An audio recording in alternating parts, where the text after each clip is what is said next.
English elm, American elm. I've already started the cuts. I've got a lower cut here and about 1.5 inch long upper cut, basically down through the cambrium into the hardwood.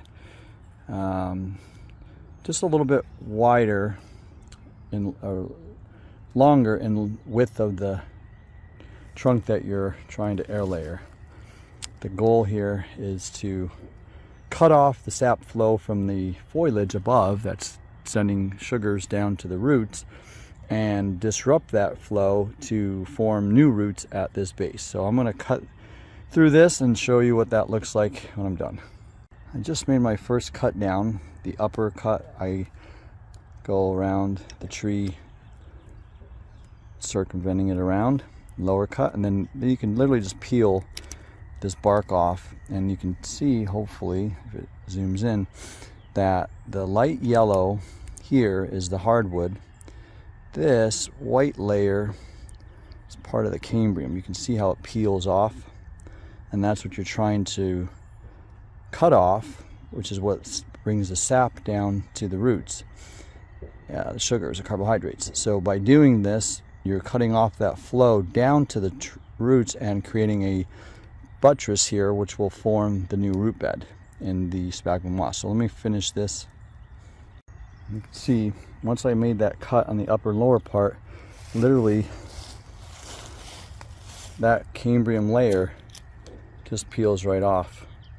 This is the cambrium layer that we're cutting through, exposing the hardwood. The hardwood doesn't send sap, but you want to definitely make sure that this area is clean, so that if there is no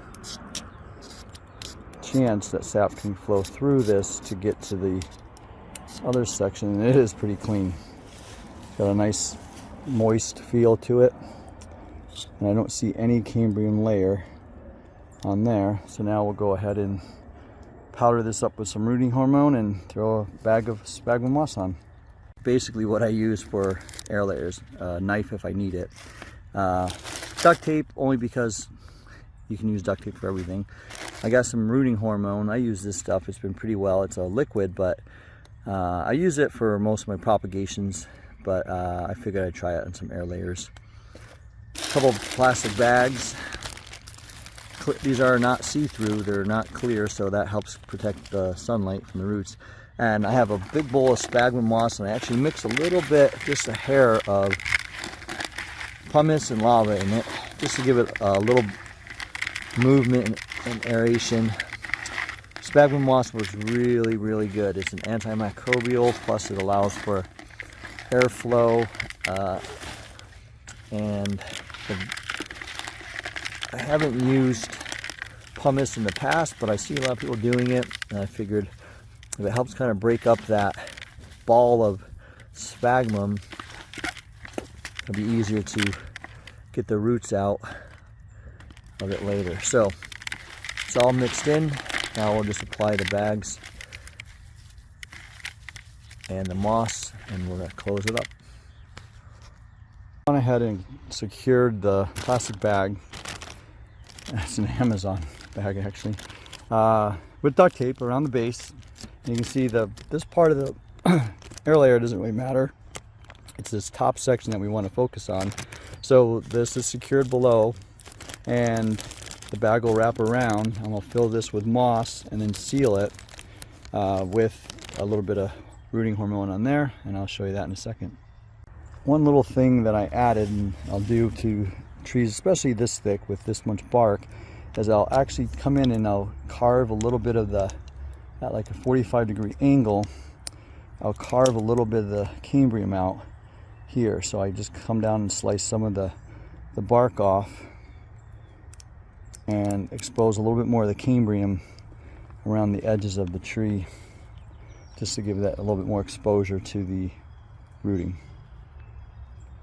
So I packed this up pretty well with sphagnum moss.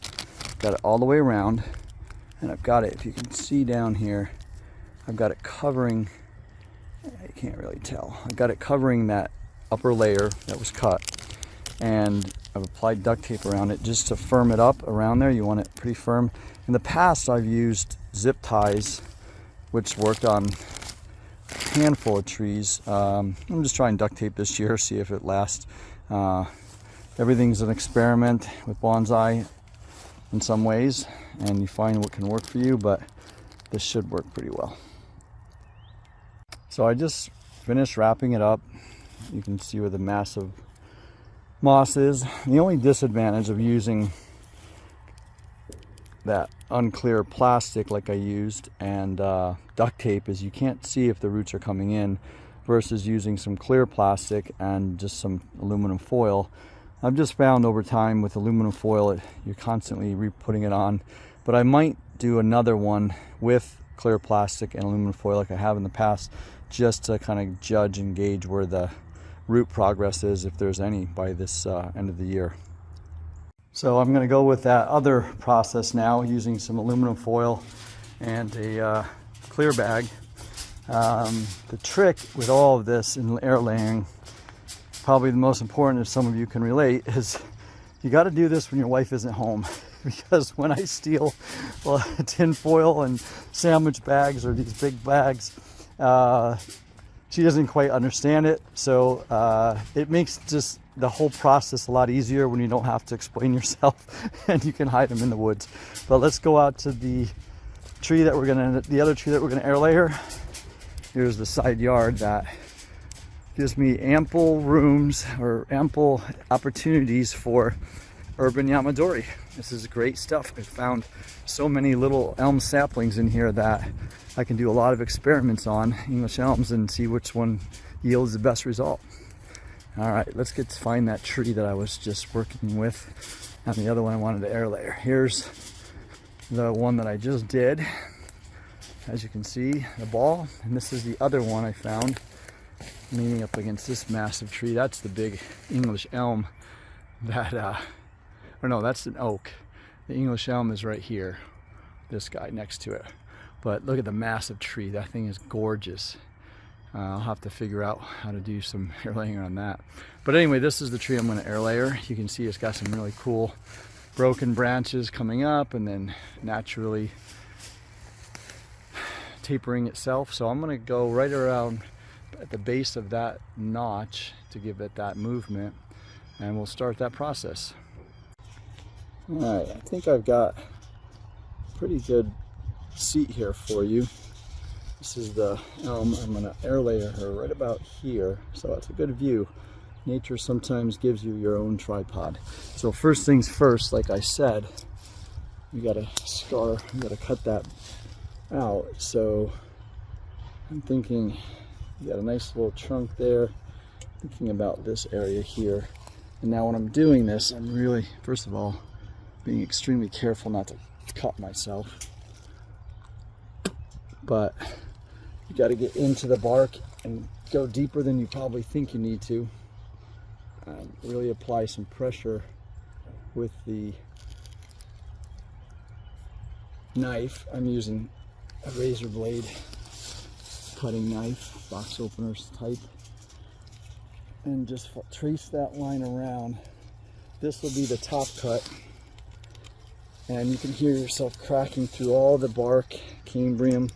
The goal is to get down to that hardwood, and I'll show you how easy it is to peel once we have that established top line cut out. And like I said, careful not to cut yourself, especially in these awkward positions. So that's a pretty good top line here. Now I'm going to go down about 1.5 inches, probably to there. Yeah, I'm going to cut this one out. That might be closer to 2 inches. You know how we are about judging length.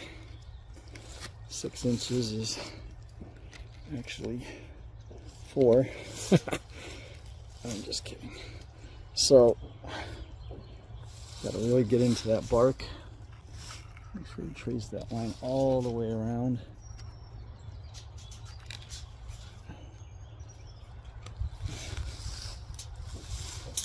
And try to avoid any of the knots, because what they do is they just make it harder to cut through. Got a pretty good cut there now. Now from the top line down to the bottom line, I'm gonna make a vertical cut, and I'm gonna try to peel. There we go. See how easy that is to peel off? Watch. Now we've got the top line, bottom line.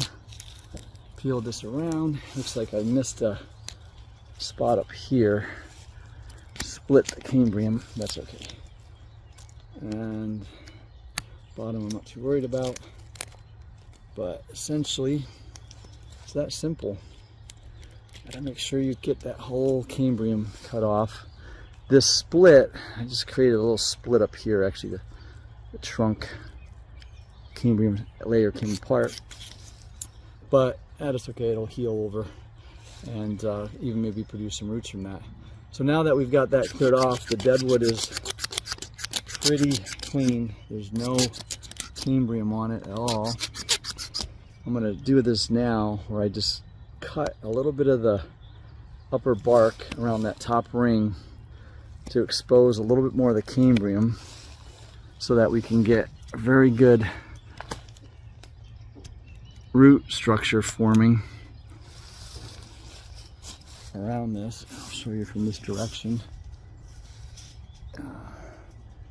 This is already a little bit cut. I'm just cutting down, trying to expose a little bit of the cambrium. You can see, all right.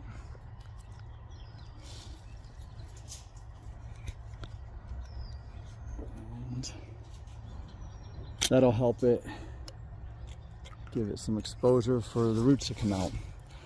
Now, I'm going to secure the plastic bag around this.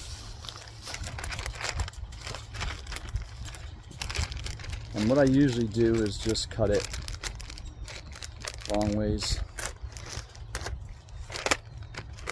Open it up. Maybe go halfway to the base. So now I have a cup. I'm going to go around this bag, around this tree. Again, at the base, you can see, I'm going to do it this way so you can tell. But I'm going to secure it at the bottom, so I'm keeping somewhere close to this bottom cut, but this is the important cut up top. That's the one I want to get into. So let's do it this way. Wrapping it around, no big deal. I probably could have used a cup here with this. To be honest, I've never used a cup like a lot of people do. I've had pretty good success this way, so if it's not broken, you don't fix it, right? I was trying to find some zip ties. I couldn't find any, so we're going to go with the true and tried duct tape method. Just more or less securing this around. More than likely, I'll probably just leave a lot of the, slide this guy up a little bit. I don't want the bottom, doesn't really matter. I want this good and sealed around. So now, as you can see, I've got this tied around. Got to sort this out a little bit, but that's the section I'm going after. Fill with sphagnum moss, and then I can just wrap the top. And then I'll actually have a clear view of any root development if it comes through. So here's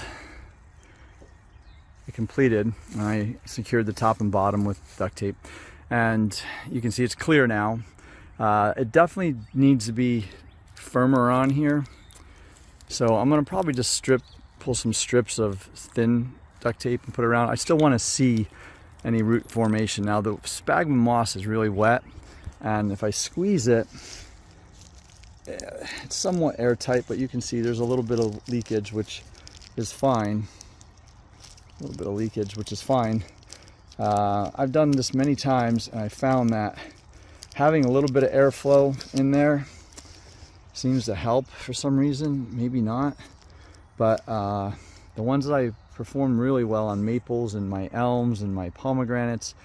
I used pretty much just zip ties, and I was in Southern California, so it got very hot, and I would find myself watering the air layer multiple times a week just because it was starting to dry, and that may be because it was too much air. So I keep it somewhat sealed now. Being in Michigan with this much canopy over us, this isn't going to get full exposure to the sun all day, and it doesn't get as hot here, so we'll be good. There's what I'm going to leave it as. The duct tape still allows for some sun protection. Like I said, this is actually a north-facing area of the woods, and it doesn't get tons of sun all day. There's a huge white pine there that blocks the sun. That's facing east, so sun comes up and goes this direction, and so it's blocked by a lot of sun. So I'm actually not going to put the tinfoil on. Plus, it tends to attract a lot of attention as to what's that shiny object in the woods. But what I can do now is check this throughout the year, and even take the little strips of duct tape off and see if I've got any root forming. But it's pretty solid now. It's firm on there, it's not moving, and I'll just continue checking on the duct tape to make sure it stays on.